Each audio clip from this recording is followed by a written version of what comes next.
There is a quiet emptiness that follows you, a hollow space behind your achievements that nothing seems to fill. And what you'll discover today is that this void isn't random. It has a name and a very specific origin.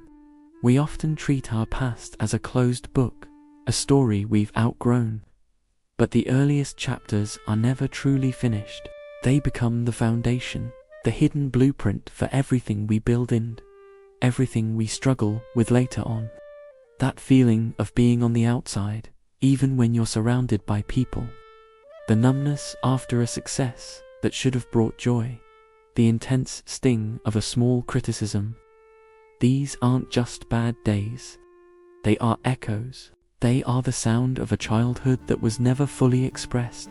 A self that had to go into hiding just to feel safe.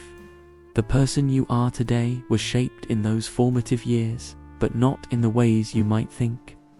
You weren't just learning facts and skills, you were learning the rules of survival. You learned which parts of your personality were acceptable, and which ones you needed to lock away. You learned if your tears were met with comfort, or if they were an inconvenience. You learned if your needs were a priority or a burden. And if you learned that your true feelings were too much or not enough, a fundamental split occurred. A part of you went underground, and the version that remained was the one the world approved of. Maybe you became the little adult, the reliable one who never caused trouble.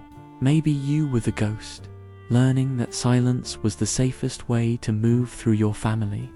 Or perhaps you were the entertainer, the peacemaker, whose job was to manage the emotions of everyone else. These weren't choices. They were brilliant, necessary adaptations for a child in a specific environment. The cost, however, was your wholeness.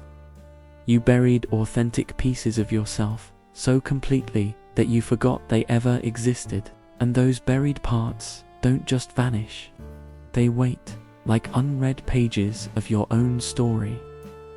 This is the real root of that chronic anxiety, that feeling of being disconnected from your own life. Your mind doesn't crave more success. It craves alignment. It yearns for the person you were before you had to fragment. You are not broken, you are unfinished. When you lose touch with that core self, you don't just lose memories, you lose your capacity for genuine rest, for unself-conscious play, for self-forgiveness. You switch to a mode of constant performance, striving to earn a sense of worth that was meant to be your birthright. But why does a small setback sometimes feel like the end of the world? The science is clear. Developmental psychology and neuroscience show that your early emotional environment literally wires your brain's nervous system. If you grew up in a space where comfort was unpredictable, your brain learned to be in a constant state of low-grade alarm. This adaptation was a lifesaver then, but it's a cage now. The very strategies that protected you people-pleasing, perfectionism, emotional numbness, now block you from the intimacy, creativity, and peace you desire as an adult. The walls you built for protection became the walls of your prison. This isn't just about bad memories. It's about frozen moments.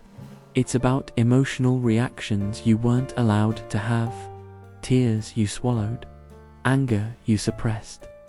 Unprocessed emotions don't dissolve. They get stored in the body and they resurface. That's why a minor rejection today can feel catastrophic. It's not just this one moment. It's touching every past moment of feeling unseen, all at once. Your body holds the score, even when your mind has tried to move on.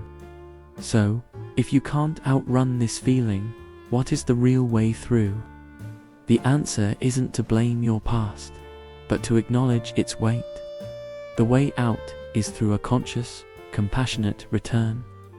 It's about befriending the past you, not fighting it. Healing begins when your adult self, the one with resources and understanding, turns back to that younger self and finally offers what was missing.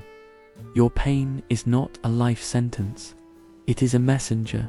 This is what psychologists call reparenting. It doesn't mean erasing your history or blaming your caregivers.